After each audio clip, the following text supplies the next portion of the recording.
சுதரண்ணே, மோனே, வா.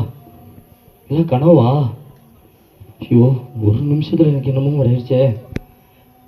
உண்மையிலே இது நடந்துருந்துச்சுன்னா அவங்க இறைநகரத்தில் போகும்போது ஆண்டவர் இந்த கணக்கு கேட்டிருப்பாருல்ல. அவங்க தப்பு செய்யும்போது சொல்லியிருக்கணும், சுவிசேஷம் மீட்டிக்குவாங்க, காஸ்பிள் மீட்டிங் போகணும், ட்ராக்ஸ் கொடுக்கலாம் சொன்னேன். அவங்க செய்கிற தப்பு செய்யும்போது நான் கண்டிக்காமல் விட்டுட்டேனே. அவங்க பாவம் மறைமுகமான பாவம் செய்யும்போது அண்ணன்ட்ட சொல்லியிருக்கணும். அவங்க ஏதாச்சும் என்ன நினைப்பாங்க, என்னை கேவலப்படுத்தாமல் ஒதுங்கி ஒதுங்கி போன தப்பு தான். ஏசப்பா, ஏசப்பா, எப்பா நான் செஞ்ச தப்பு தான்ப்பா. இந்த நேரத்துலயாச்சும் நீங்கள் எனக்கு உணர்த்துனீங்களே பா, என்னை மன்னிச்சிருங்க. இன்னையிலிருந்து ஆண்டவரே, கண்டிப்பாக ஆண்டவரே, எங்களோட அண்ணன்மார்கள் மாத்திரம் இல்லைப்பா, அழிந்து போகிற ஒவ்வொரு ஆத்துமாக்களும் ஆண்டவரே பரலோகத்துக்கு கொண்டு வர சேர்க்கிற அந்த ஊழியத்தை தொடர்ந்து செய்ய எனக்கு பலத்தை கொடுங்கப்பா. நீங்கள் சொன்னீங்களேப்பா, உலகம் எங்கும் போய் சுவிசேஷம் சொல்ல சொன்னீங்களே அப்பா, உங்கள் சார்பாக யார் போவான்னு கேட்டீங்களே.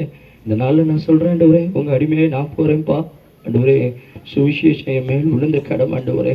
நான் போகிறேன் ஆண்டவரே, எல்லாத்துக்கும் நான் சுவிசேஷம் சொல்லுவேன் ஆண்டவரே, சுவிசேஷம் சொல்லுவேன். ஸ்தோத்திரம். இந்த நாளில் நீங்கள் பார்த்த ஒரு சின்ன ஒரு குறு நாடகத்தில் ஒரே ஒரு காரியம், நம்மளோட வாழ்க்கையில் எல்லாரும் நீதிமான்னு சொல்ல முடியாது.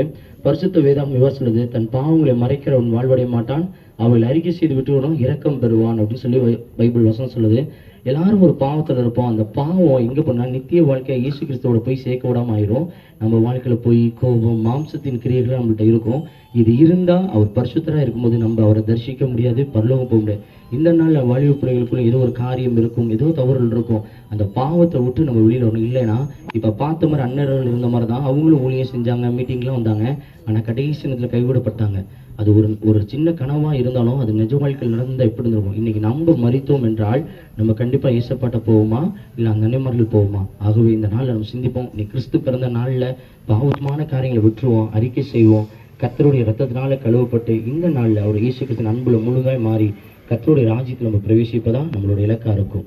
உங்கள் அனைவருக்கும் டேனியல் யூத் ஃபெலோஷிப் சார்பாக இனிய கிறிஸ்மஸ் மற்றும் புத்தாண்டு நல்வாழ்த்துக்களை தெரிவித்துக் கொள்கிறோம்.